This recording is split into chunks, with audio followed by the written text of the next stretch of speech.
અહીં બેઠા બેઠા અદ્ભુત સ્થાનોના દર્શન કરાવી દો. ઉમાશંકર જોશીની કાવ્ય પંક્તિને સ્મરતા આગળ વધી દો. ભૂમ્યા વિના મારી ભમવાતા ડુંગરા, જંગલની ખુશ્બુ જોવી હતી, જોવીતી કોતરોને જોવીતી કંદરા, રોતા જણામાં આંખ લોવી જરા. આખો અવતાર મારી ભમવાતા ડુંગરિયા, જંગલની ખુશ્બુ જોવી ફરી, ભૂમ્યા બને એવી ભમવી રે કંદરા, અંતરની આંખની લોવી જરા. જીવન એક અદ્ભુત પ્રવાસ છે. બેફાન સાહેબ શું મસ્ત લખ્યું છે. બેફાન તો કેટલું થાકી જવું પડ્યું, નહીંતર રસ્તો હતો માત્ર ઘરથી કબર સુધી. હાલો ત્યારે સૌ તૈયાર હોઈએ તો ઝાકળ એક નાની અદ્ભુત યાત્રા, જેનું નામ જ જીવનનું કલ્યાણ કરે તેવા દેવાધિદેવ સોમનાથ દાદાના દર્શનથી યાત્રા આરંભ્યા. અરબી સમુદ્રના કિનારે જેની ભગવી ધજા લહેરાય છે, જેના દર્શનથી માત્ર જાણે ભવો ભવાની ભૂખ ભાગી જાય તેવા ભગવાન સોમનાથ દાદા અહીં બિરાજ્યા છે. ભારતનો પશ્ચિમ છેડો સાચવીને બેઠા એમ ભગવાન સોમનાથ દાદા સતત સૌનું કલ્યાણ કરી રહ્યા છે. હાલ આગળ વધતા હવે મારા વાલીડા અને જગતભરના ગુરુ એવા કાનુડાનું ધામ આવે. કહેવાનું મન થઈ જાય, જય દ્વારકાધીશ, જય રાજા રણછોડ. 52 ગજની વિશાળ ધજા અને ગગનચુંબી જગત મંદિર દર્શન માતાજી બધુંય દુઃખ હરી લેનાર જ છે.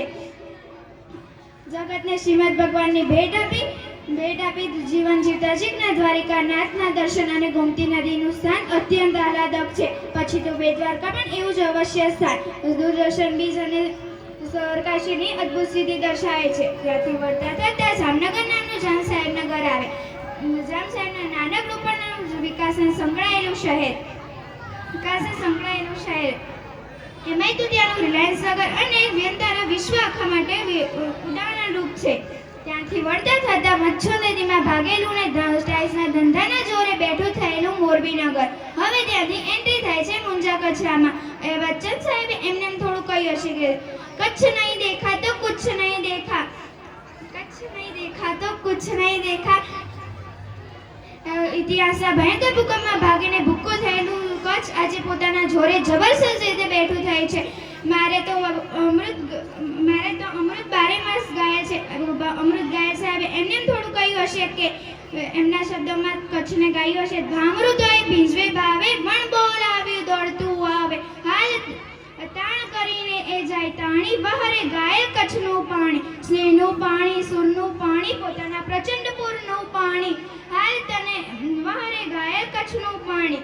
આમ તો કાચબાના આકારની જેમ આ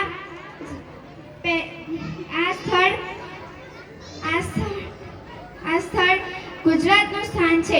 પહેરવેશ માટે, કલા માટે, ખાણીપીણી માટે, વિકાસો માટે, મહેમાનગતિ માટે આ જગવિખ્યાત છે. હવે વર્ણન કરવા બેસો તો ડીંગ ડૂકો પડે. હવે આપણે કચ્છને ટાટા કરી નીકળીએ. આગળ વધતા સિદ્ધરાજ જયસિંહના સુવર્ણનગર એવા પાટણને પણ જાણીતા થઈએ.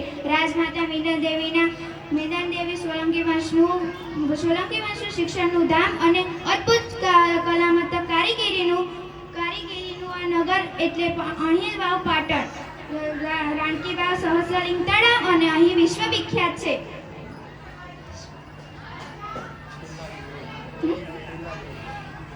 પાટણનું નામ આવે અને મને એક ગીત યાદ આવી ગયું. છેલા જીરી મારી હાટુ પાટણથી પટોળા મોકલાવજો, જીરા રે મોરલા ચિતરાવજો, મારી હાટુ પાટણથી પટોળા મોકલાવજો.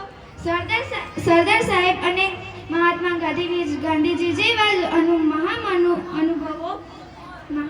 અનુભવો અહીંયા આગળ છેલ્લે એટલું જ કહીશ કે જુનાળામાં જીવો કે ડામોરકુંડમાં નાહો, હાલ મારો દેશ બતાવ, હાલ તને ભાઈ મારો દેશ બતાવ. જીવનમાં